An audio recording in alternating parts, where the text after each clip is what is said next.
I have a number of reasons why I think you should vote no. First, the bill is vague. We expressed concern that it would be difficult for small businesses and others to follow, or at the very least, they would need to hire attorneys to help them follow these rules that will eventually be promulgated. We had an amendment to fix that was voted down. Madam Speaker, I mentioned small businesses just a second ago, and they are a source of pride here in Washington, as they should be, and the source of much virtuous legislation that comes to this floor. But we had an amendment to make sure that small mom and pop shops weren't treated the same way as the world's biggest companies that call Washington home. But that amendment was turned down as well. Madam Speaker, supply chains are fraught. Inflation is spiraling out of control, 7.5% at the last count. We had a bill to make sure that manufacturing businesses were held to the federal standard rather than the state standard. That was voted down. Buying a home is increasingly unaffordable, and we're 250,000 short of them. An amendment to make sure that the construction industry was held to the same federal standard rather than this new state standard was voted down. Food costs, likewise, are spiraling, but an amendment to solve that issue while still protecting workers was voted down. We expressed concern about how this would hurt workers by leading to more automation. A directive to L&I to make sure that was studied was voted down. We're concerned that these rules will be based on politics, not science.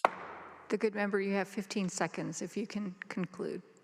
But an amendment to fix that was voted down. We're concerned the costs will outweigh the benefits. We're concerned this will delegate, not just delegate, but abrogate our authority, and it will violate the trust of voters.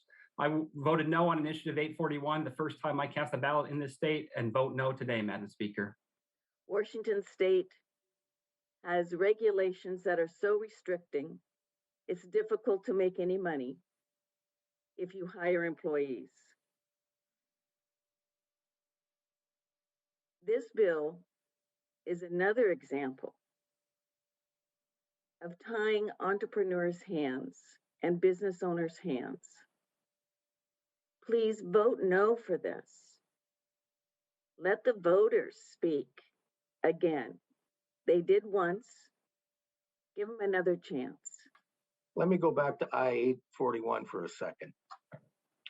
Madam Speaker, that was a vote of the people in 2003. Yes, it was 20 years ago. But my question there is, Madam Speaker, is there a shelf life for an initiative? Is there a shelf life for a vote of the people? That's why I tagged the moniker of monumental on this, Madam Speaker. We're discussing reversing that particular initiative. The voters didn't go out and vote for poor working conditions. They didn't go out and vote for injuries. They looked at the initiative and they looked at their own lives and they voted for reason. Madam Speaker, whether you hang shingles or frame homes, whether you write code or fix computers, whether you pick fruit or clean hotel rooms, or whether you take care of the sick or fight fires, you have to be able to do that job. You have to have someone willing to hire you to do that job. You have to be able to work more than 4 hours a day to put food on your table. And you have to hope that that job isn't automated or sent to a foreign country or outsourced to some online platform. Madam Speaker, this bill, make no mistake about it, will put people out of work. It will make the cost of goods more expensive. It will put our economy into a tailspin, and it'll hurt those very people that we supposedly are trying to help. When do we recede? We won't even give the people a voice on legislation that's going to have a significant impact on their day-to-day life. And as the good gentleman from the 20th has articulated a number of times throughout the course of this debate, there are existing rules and laws that L&I has to enforce regarding these issues. But yet we're going to heap on more and make it more cumbersome, more burdensome. And we'll be back here asking ourselves, how do we fix this? How do we lessen the pain? Let's put this bill down. Businesses have seen the most horrific state. We've all seen it. We've been in crisis for 2 years. We've had a pandemic. We're still in it. We've got labor shortage. We've got supply chain.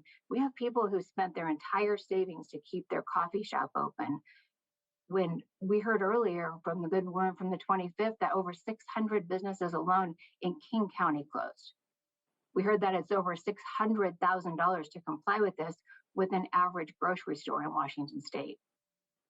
Automation, that's might be great if you're a big company, but most of the businesses in Washington state are not. They can't afford it. And if they can't afford it, there goes the jobs. We have to figure this out. It's even more important ever in the state of Washington to help businesses. Madam Speaker, if those small businesses weren't the backbone of our economy, I guess we could overregulate them into oblivion, but we need them.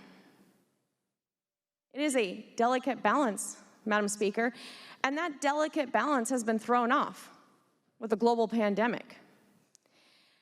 So this is bad timing, Madam Speaker, bad timing policy. And Madam Speaker, this policy really isn't listening to the people that it would affect. I can tell you, Madam Speaker, I haven't really gotten a lot of calls and emails on this policy, but you know what I have gotten?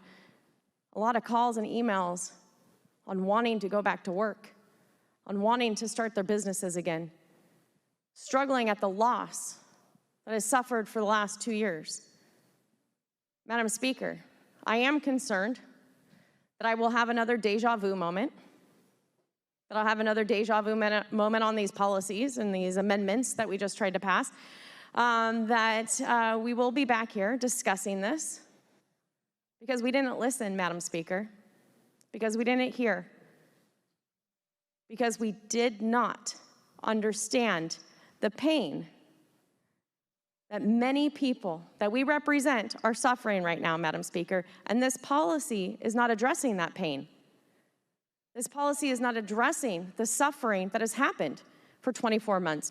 The regulations that are proposed here reach into every corner of the economy of Washington. They touch almost everybody that works. The people that work with their hands, the people that manage businesses, the people that invest in businesses. Everyone is touched by this in a major way. And it's not something that we can afford to make a mistake on. We could solve these problems in a much less intrusive way and in a way that would grab the imagination of workers and employers together. We can turn this into a team effort and we can come out stronger and more competitive. That's the way we need to approach this, not the way that's being described in this bill.